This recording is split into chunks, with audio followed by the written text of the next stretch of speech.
O novo ano de 2024 começou.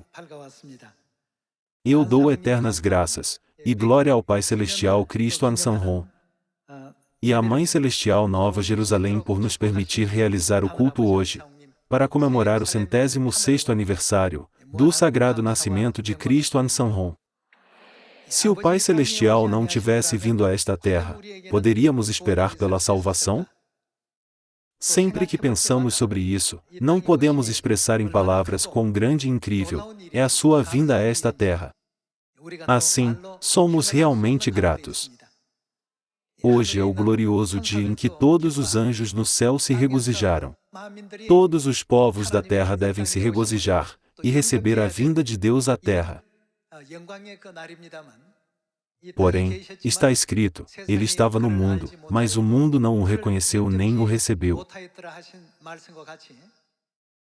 Para salvar seus filhos, o Pai estabeleceu a nova aliança e restaurou as leis e regulamentos que foram destruídos. Ele andou no caminho da profecia, cumprindo a profecia do reinado de Davi por 37 anos.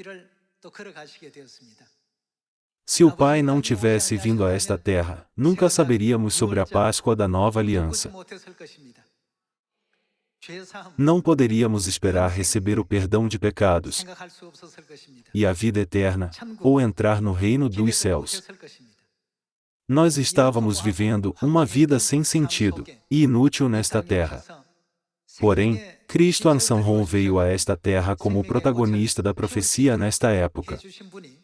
Ele brilhou a luz da vida, e permitiu que as flores da vida florescessem. Hoje é, verdadeiramente, um dia para nós, filhos de Sião, nos regozijarmos e nos alegrarmos. Quando vemos as profecias na Bíblia, sobre Cristo Ansanron, que veio a esta terra na época do Espírito Santo, está escrito, ele aparecerá uma segunda vez, para trazer a salvação àqueles que o aguardam. Isso está registrado na Epístola aos Hebreus capítulo 9. Então, como foi quando ele veio pela primeira vez? Naquela época, os magos do Oriente, mesmo sendo gentios, demonstraram sua gratidão pela vinda de Cristo a esta terra, oferecendo presentes preciosos como ouro, incenso e mirra, como está registrado na Bíblia, não é?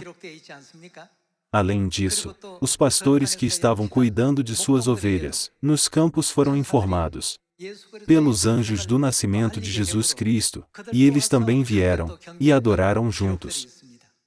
Agora, não estamos vivendo no tempo da sua primeira vinda, mas no tempo da sua segunda vinda, quando a obra do Evangelho será concluída. Eu espero que o ano de 2024 seja um ano notável em que possamos seguir o caminho do Pai e da Mãe, colocando seus ensinamentos em prática. Vamos para o Evangelho de Mateus, capítulo 2, versículo 9.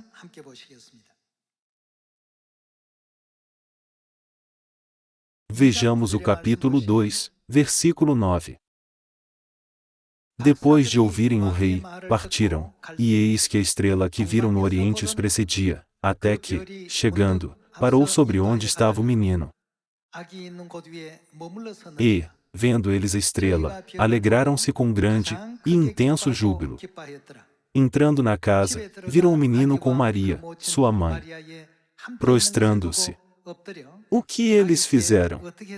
O adoraram, e, abrindo seus tesouros, entregaram-lhe suas ofertas, ouro, incenso e mirra. Quão verdadeiramente grata e gloriosa deve ter sido a vinda de Deus, para que os 3 magos do Oriente se curvassem e adorassem Jesus, e oferecessem a ele preciosos presentes de ouro, incenso e mirra. Podemos encontrar esse relato no Evangelho de Mateus capítulo 2.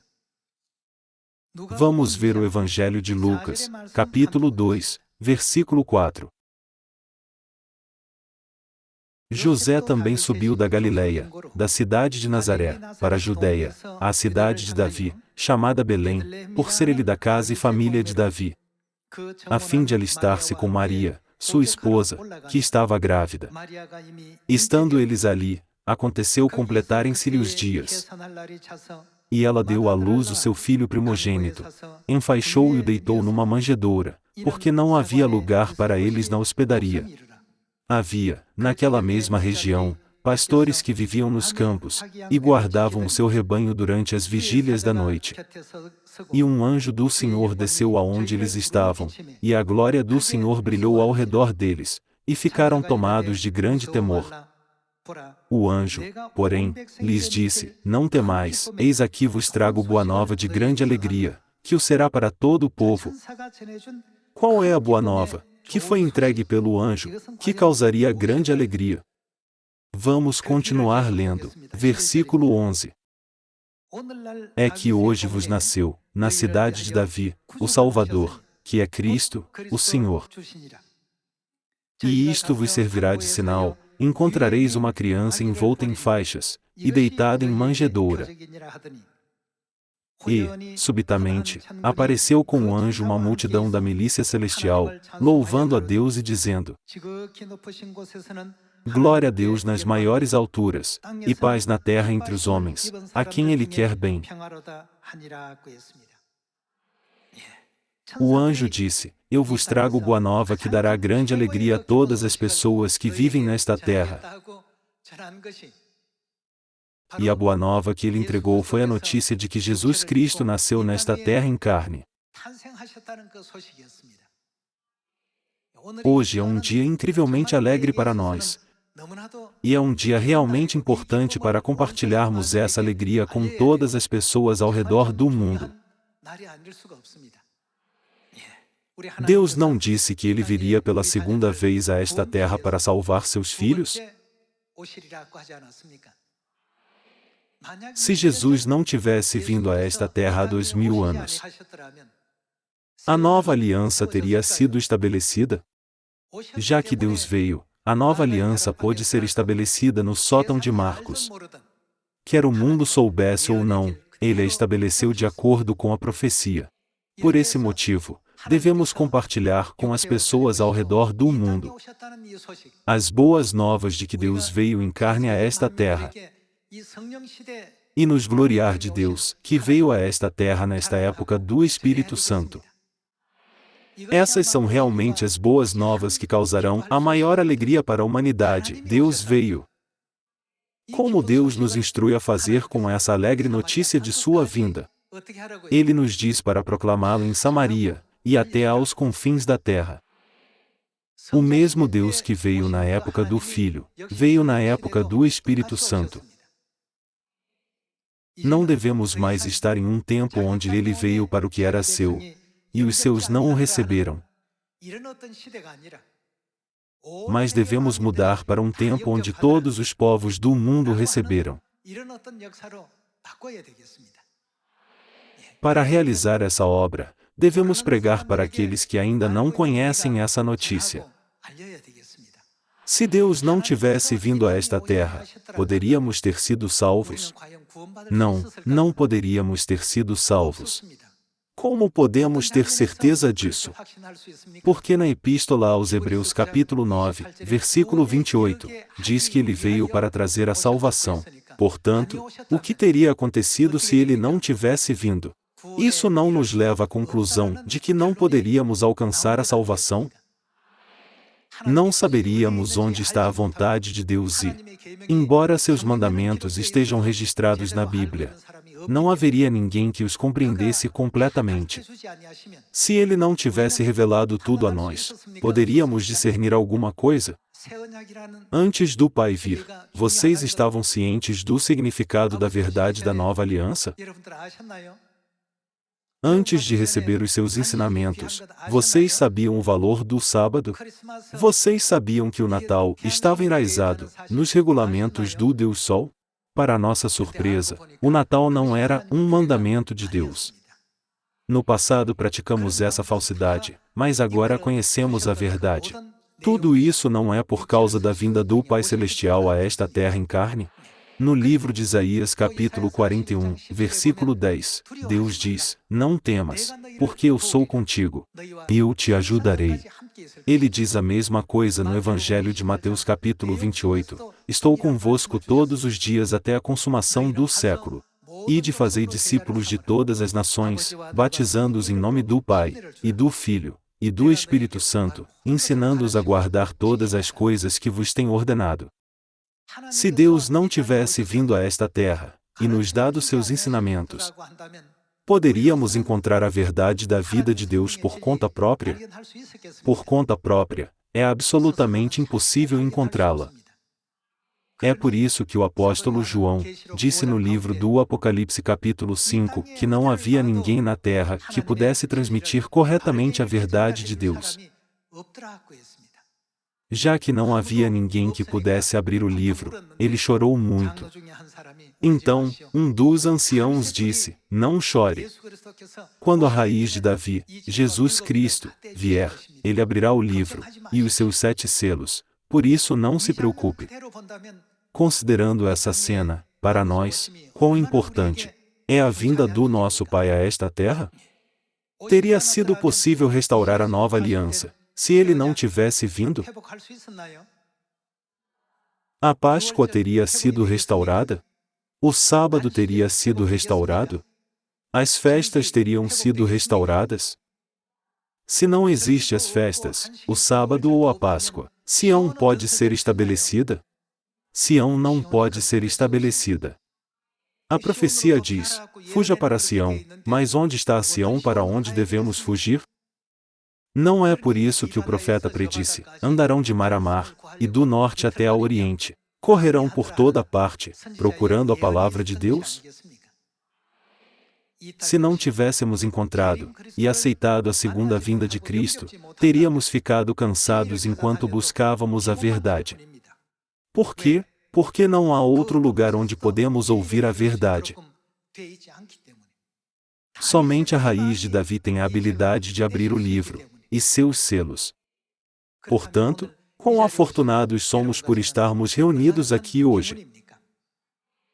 Como registrado na profecia do livro de Miqueias capítulo 4, ele nos ensinará os seus caminhos, nós recebemos os seus ensinamentos, nós viemos para Sião e aprendemos a nova aliança. Além disso, nós também recebemos o batismo dentro das verdades da nova aliança, em nome do Pai, e do Filho, e do Espírito Santo. Além disso, quem nos testificou sobre a Mãe Celestial, a realidade da vida? O Pai Celestial veio a esta terra pela segunda vez e proclamou: há alguém que virá depois de mim. Mesmo que o Pai seja o Messias, ele realizou a missão de Elias, e nos revelou outro Salvador.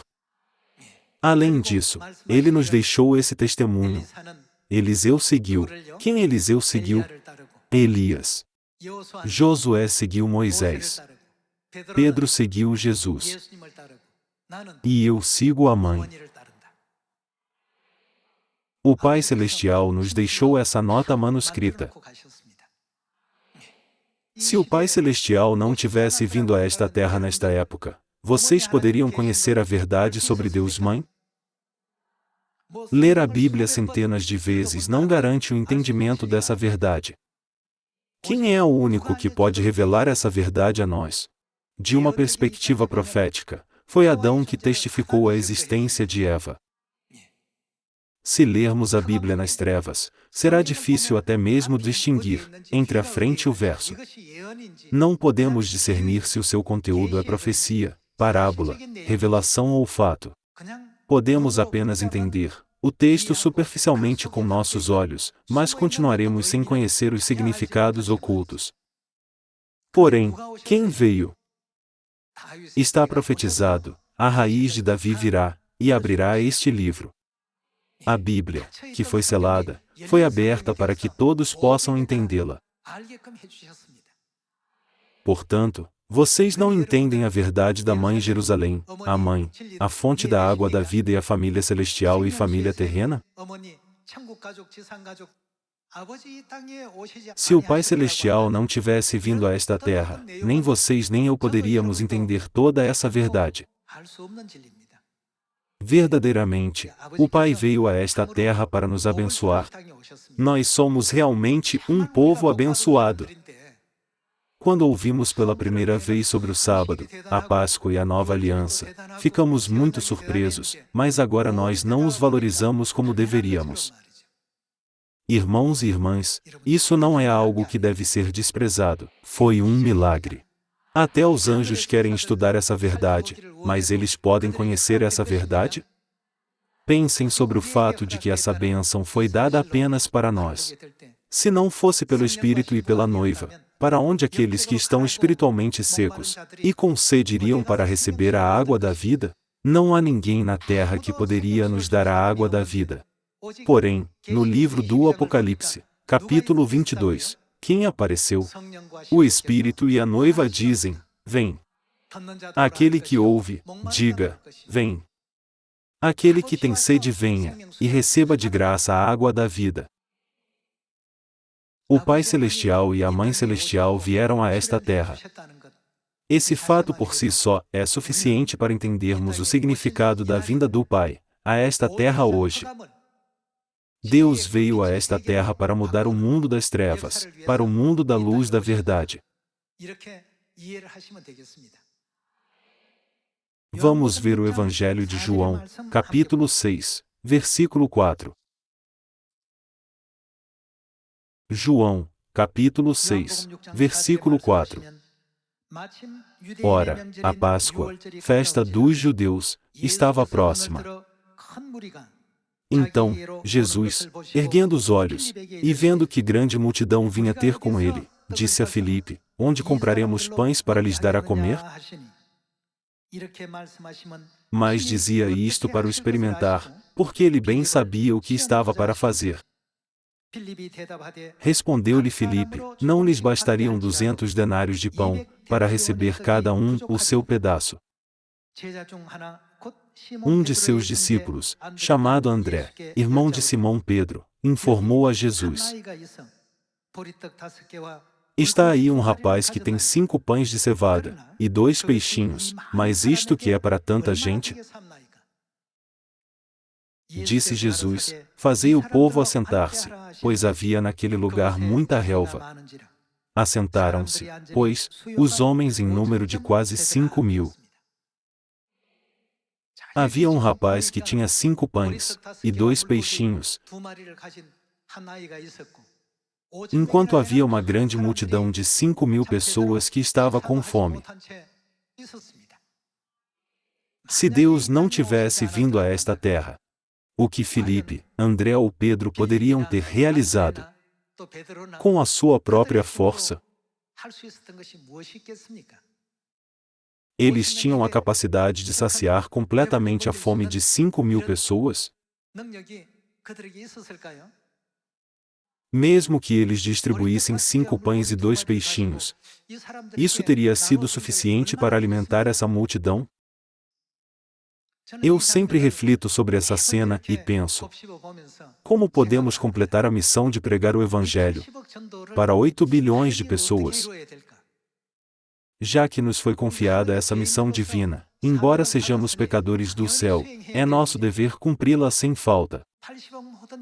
Então, para pregar o Evangelho a todos os 8 bilhões de pessoas, quanto devemos pregar? E ainda, o que podemos fazer com a nossa própria força? Nossa capacidade é muito limitada para distribuir apenas os 5 pães e os 2 peixinhos para 5.000 pessoas. Porém, quando Jesus disse: traga-os a mim, e eles o fizeram, o que aconteceu? 5.000 pessoas puderam comer o quanto quiseram. Além disso, eles puderam encher 12 cestos, com os pedaços que sobraram. Tudo começou com apenas uma pequena oferta, mas criou um tremendo impacto. Quem é aquele que tornou o impossível impossível? Não é outro senão Deus. Nessa situação, se ele não tivesse vindo a esta terra, as 5.000 pessoas que se reuniram lá teriam passado fome o dia todo. A pequena oferta totalizava 7, consistindo em 5 pães e 2 peixinhos. 7 pessoas poderiam ter se sentido um pouco satisfeitas, mas o restante provavelmente teria ido embora por causa da fome. Digamos que devemos pregar o Evangelho, com a nossa própria habilidade de ensinar a palavra, E o alimento espiritual que possuímos, se distribuíssemos para todos os 8 bilhões de pessoas na Terra, quanto poderíamos dar? Ainda assim, Deus diz: eu te ajudarei. Por favor, pensem cuidadosamente sobre as suas palavras: eu te ajudarei. Se fosse algo que pudéssemos lidar sozinhos, precisaríamos de ajuda? Não precisaríamos de ajuda. Porém, isso é algo que absolutamente não podemos realizar sozinhos. É por isso que devemos orar: Pai, por favor, me ajude. Eu preciso da sua ajuda. Então, milagres acontecerão, como alimentar 5.000 pessoas com 5 pães e 2 peixinhos, e até mesmo coletar 12 cestos que se encheram com as sobras. A razão pela qual o pai e a mãe vieram a esta terra foi para nos ajudar, que estamos necessitados e carentes, não foi? Há algum ser humano capaz de realizar a obra que Deus fez? Não há ninguém, além de Deus, que possa fazer essa obra. Esse Deus Todo-Poderoso veio a esta terra e estabeleceu esta igreja. Ele nos ensinou a verdade da nova aliança, e nos deu o entendimento completo sobre a Mãe Celestial. Através da Mãe Celestial, podemos completar a obra final da salvação, e voltar ao eterno reino dos céus. Quem é aquele que abriu esse caminho da verdade para nós? Ele não é Deus Ansanhon? Portanto, devemos pregar a todas as pessoas as boas novas que causarão grande alegria para todas as pessoas, a vinda de Cristo Ansanhon a esta terra. O profeta Isaías nos ensinou no livro de Isaías capítulo 40 que todos nós devemos erguer a nossa voz e testificar a todas as pessoas que Deus está conosco nesta terra.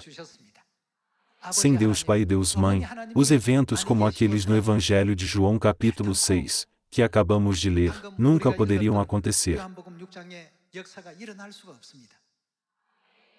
Portanto, vamos realizar tudo através de Deus. Seja a bênção, ou o poder da pregação, tudo vem de Deus. Nunca devemos mudar a vontade de Deus no meio do caminho.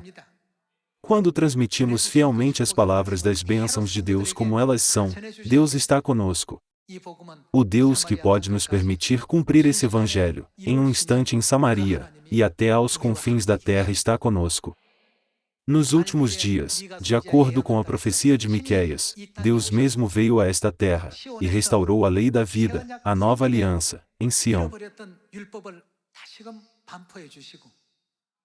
Não foi Cristo Ansanhon que cumpriu as profecias do reinado de 40 anos de Davi, 3 anos em sua primeira vinda, e 37 anos em sua segunda vinda?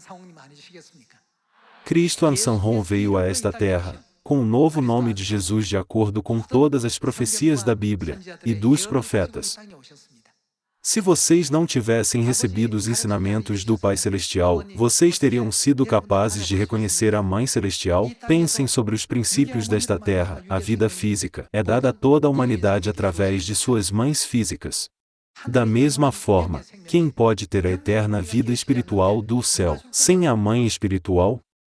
Deus fez as coisas terrenas como uma figura e sombra das coisas celestiais. Irmãos e irmãs, as palavras de quem estão registradas na Bíblia? A Bíblia diz que Deus é o Rei dos Reis e o Senhor dos Senhores. O que devemos fazer com o decreto de Deus? Uma vez que as palavras de um rei são registradas, então, essas palavras realmente se tornam um decreto. Enquanto vim aqui hoje, eu pesquisei: qual é a punição daqueles que desobedecem ao decreto do rei? A primeira pena é a sentença de morte. O segundo é o confisco de propriedade. O terceiro é o açoitamento e o exílio. É dito que nem essa pessoa nem a sua família poderiam viver uma vida apropriada naquela nação. Isso mostra a gravidade do decreto. Então, o que devemos fazer com o decreto de Deus?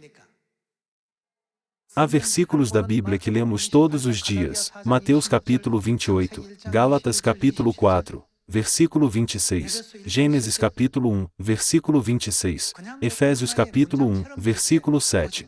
Não devemos considerar essas passagens como meras frases, mas sim refletir. O que será de nós se não seguirmos a esses decretos? Todo-Poderoso Cristo Ansanhon. Hoje, estamos profundamente gratos pela sua vinda a esta terra. No ano de 2024, eu realmente dou graças e glória ao Pai Celestial por vir a esta terra. Mais uma vez, eu expresso minha sincera gratidão e honra ao Pai por sua vinda, esperando que nossa família celestial espalhe a glória do Pai Celestial e da Mãe Celestial por toda Samaria e até aos confins da terra. Eu gostaria de concluir o sermão de hoje. Muito obrigado.